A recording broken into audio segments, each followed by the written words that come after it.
Bonjour à tous, donc aujourd'hui je vous retrouve pour une nouvelle vidéo lecture, mon point lecture. Donc déjà j'ai lu en e-book Twist Condom, donc c'est le tome 3 de cette série que j'aime beaucoup. C'est pour public averti, une sorte de dark romance. C'est la suite de Twist, je sais plus quoi là en fait, la série Twist. Pas Twist Love de Anna Wang, mais une autre série. Bon, voilà, je mets la photo qui est là parce que je me rappelle plus du nom de la série. Donc là, pour ce troisième tome-là, j'ai vraiment beaucoup aimé. Puisque là, en fait, on a vraiment des révélations qui sont vraiment super importantes et qui... on comprend en fait pourquoi certains personnages se comportaient comme ça. Pourquoi la tante était comme ça. Pourquoi... Bon, après, il y a des trucs que je peux pas dire pour les gens qui ont déjà lu parce que ça va être un gros spoil. Mais il y a, on va dire...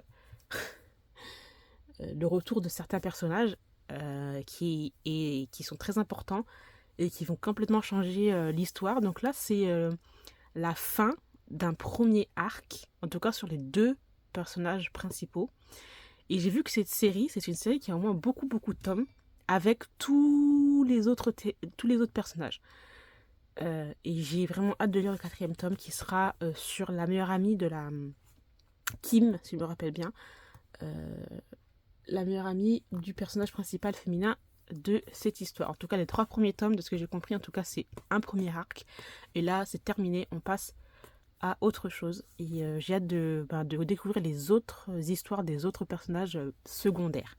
Donc là, pour ce troisième tome-là, je peux pas vraiment dire quoi que ce soit, puisque ça spoil carrément toute l'histoire, parce qu'on a toutes les réponses à nos questions du tome 1 et tome 2, donc voilà. Mais en tout cas, c'était vraiment pas mal. J'ai beaucoup aimé, comme note, j'ai mis 3/5. Ensuite, j'ai lu Le poids des sentiments en e-book aussi. Je crois que c'est de TJ. TJ, je ne sais plus quoi. Voilà, c'est là. J'ai bien aimé sans plus. J'ai mis un 3/5 parce que voilà, c'était quand même, il y avait un côté un peu humour que j'aime beaucoup. C'était un peu léger. Et beaucoup de bienveillance. Donc, c'est un roman MM qui est depuis un moment quand même dans mon e-book. Plusieurs mois, enfin plusieurs années même, qui est dans mon e-book et j'ai décidé de le sortir en septembre. J'ai bien aimé sans plus, mais voilà, au moment où je l'ai lu, je pense que je l'ai lu au bon moment. Si je l'avais lu au mauvais moment, je pense que ça aurait été, j'aurais dit bof, puisque j'ai mis un 3/5. J'ai beaucoup aimé parce qu'en fait, c'est l'histoire d'un homme qui est en surpoids et qui va se faire larguer par son mec du jour au lendemain alors qu'ils ont une relation depuis plus de 8 ans. Le gars ne va pas comprendre. Son conjoint lui a dit tout simplement ben, tu te négliges, t'es gros, tu m'intéresses plus, et il a laissé comme ça. Et puis notre personnage était un peu en dépression. Il a une meilleure amie qui est vraiment un rayon de soleil qui l'aide beaucoup, et il va décider en fait d'aller dans une salle de sport. Dans cette salle de sport, il va rencontrer son entraîneur. Et son entraîneur, tu vois, qu'il lance des petits sourires, etc. Il est là, il l'aide. Il va commencer à avoir une histoire entre les deux. Mais ça prend un siècle. On est dans un développement de personnage, vraiment. C'est pas genre en mode clac. C'est un siècle, puisqu'en plus, le gars, le personnage principal, je sais plus son nom, n'a plus confiance en lui par rapport à ça. Et en fait, grâce à cet entraîneur, il va l'aider, genre pas en mode tu dois perdre du poids pour être beau. Non, il faut que tu perdes du poids juste pour toi, ta santé, etc. Et il y a vraiment, le personnage principal il a vraiment de l'humour, il est sarcastique, il a un humour noir aussi. Et les deux, ils sont trop mimes. Et ouais, j'ai vraiment bien aimé. Ça aurait pu être un coup de cœur s'il n'y avait pas des trucs un peu too much ou un peu trop de longueur, parce que le roman, je crois qu'il doit faire 400 pages, un truc dans le genre. Et comme je vous le dis, la romance, elle se met vraiment au milieu de l'histoire. C'est pas direct, c'est vraiment slow burn. Donc voilà. Ensuite, j'ai lu... J'ai lu le tome 2 des Anges d'Elysium, Céleste de Olivia Wildenstein, que j'ai aimé, mais ça a été une déception. Parce que franchement, je pensais que ce tome 2 là allait être mieux que le premier tome. Le premier tome, j'ai bien aimé. Ça n'a pas été un coup de cœur. me suis dit, le deuxième truc va être trop bien parce que je pense que le personnage de Céleste va être excellente. Parce qu'elle était pas naïve, elle avait un caractère très très fort et tout. Et en fait, elle m'a saoulée. Son caractère fort m'a saoulée, en fait. C'est ça le problème. Et donc là, on est avec Céleste, qui est une plumable, qui ne... Elle en a rien à foutre, en fait, de... Enfin, dans cette série, en fait, les plumables, ce sont des anges qui veulent devenir enfin, aller dans l'Elysium et d'être vraiment des anges, un peu comme le paradis, rentrer dans le paradis, être des anges de renom, et puis, voilà, compléter leur mission, etc. Et elle, en tant que jeune ange, il faut qu'elle complète des missions pour avoir des plumes et rentrer dans l'Elysium. Et elle en a rien à foutre, en fait. Parce que là, elle est plus avec les humains, etc. Et disons elle s'est un peu enfuie de ça. Et il va y avoir l'archange, l'archange, comment il s'appelle? L'archange, Asher. Lui qui était un gros connard dans le tome 1, va un peu lui dire non, non, non, tu reviens, tu refais tes missions, etc. Il va y avoir une histoire entre les deux. Et bien sûr, vu comment le tome 1 s'est terminé, je ne dirai pas ce qui se passe. Et en fait, ce sera la suite pour le tome 3. Et là, j'ai hâte de voir ce que ça va donner. Mais là, franchement, j'étais un petit peu déçue. Donc, c'était bien. Parce que j'aime trop les histoires avec les anges. Mais ça aurait pu être mieux, franchement. Ensuite, j'ai lu Fall Boys de Penelope Douglas. Que j'ai aussi beaucoup aimé. On va dire, ouais, c'est une romance dark, je sais pas trop. Donc, je pensais que c'était genre un one shot. Et de ce que j'ai vu, il y allait avoir le tome 2, 3 et 4 peut-être qui sortaient. En tout cas en anglais, que j'ai vu. Et ça va être sur différents personnages qu'on a rencontrés ici. Donc là, nous sommes dans une romance avec beaucoup genre de drogue, etc. Puisqu'on a, comment elle s'appelle, Aro. Voilà, Aro, qui, entre guillemets, s'est fait un peu virer de chez elle depuis qu'elle a peut-être 15 ans. Elle a vécu dans un foyer d'accueil, vous voyez déjà le contexte. Elle a rencontré 3 garçons qui sont devenus un peu comme ses frères adoptifs. Et elle est rentrée avec elle est rentrée avec eux dans un système, dans un truc où voilà, ils vendent de la drogue. Donc c'est eux qui sont un peu dans un petit village, dans une petite ville aux États-Unis, où c'est eux qui vendent leur drogue, etc. Et donc elle est là pour aussi vendre la drogue, mais pas que, voler les gens,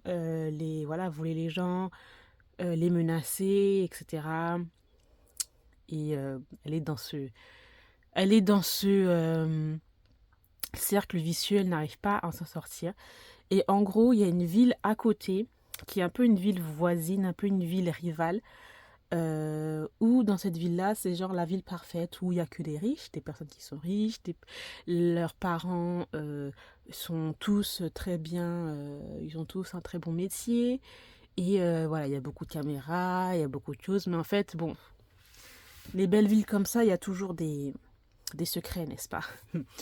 Et donc Haro va se retrouver dans cette ville-là pour réclamer de l'argent à une fille qui a pris de la drogue.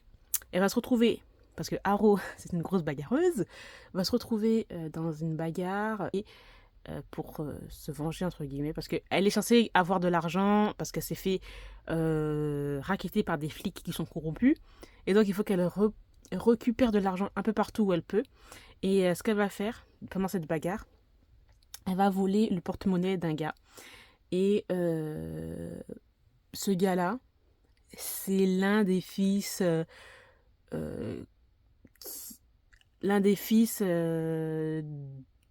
d'une personne très influente dans la ville. Voilà, ça commence comme ça, je vais aller plus loin. Et donc, malheureusement, il va y avoir une sorte de... Pas de meurtre, mais il va y avoir un truc avec un flic. Et ces deux-là vont devoir s'enfuir ensemble et se cacher quelque part. L'histoire va commencer. Et donc, on va découvrir certaines choses sur ces deux personnages-là qui sont complètement et totalement l'opposé de l'un de l'autre. Déjà de par leur statut social, mais même de leur caractère. Mais ils vont se rapprocher par rapport à certaines choses. Il y a aussi dans cette histoire, il y a une deuxième histoire.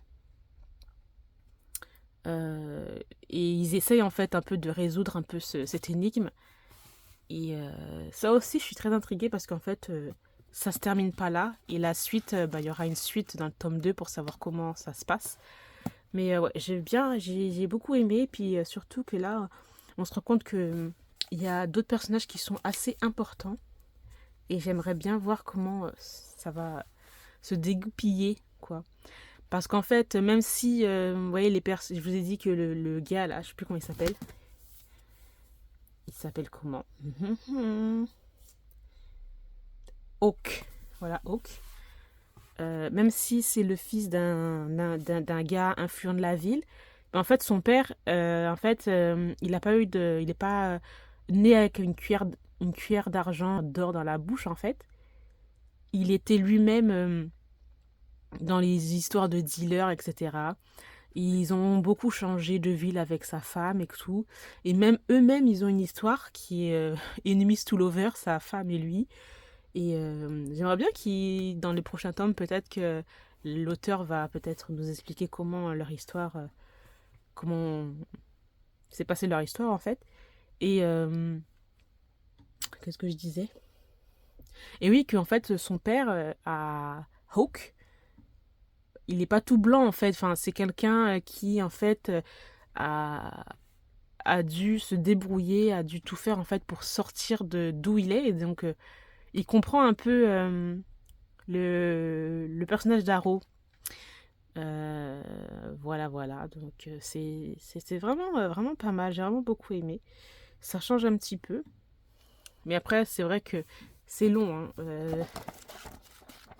Plus de 400, plus de 410 pages. J'ai vu 480. C'est très long. Mais c'était quand même pas mal. Et Hawk, en fait, tu le vois comme ça, en fait, le gars, il est pas, il est pas naïf, mais en fait, tu penses que c'est un gars qui est très arrogant ou quoi qu'est-ce, alors qu'en fait, pas du tout. Et il cache aussi beaucoup de secrets. Et il fait pas confiance. Et il a un gros secret. Voilà. Bref, c'était vraiment, vraiment pas mal. Donc, si en tout cas, c'est quoi les éditions Black Ink? Si les éditions Black Ink, ouais, c'est roman suspense, c'est ça, roman suspense. Si les éditions Black Ink traduisent la suite, ben je lirai et j'achèterai la suite parce que franchement, j'ai vraiment beaucoup, beaucoup aimé. Donc, voilà, je pense que je vais stopper ici. Ouais. Je vais stopper ici pour cette vidéo. C'est une petite vidéo courte. Je vous remercie de l'avoir regardé et puis je vous retrouve très bientôt. Bye!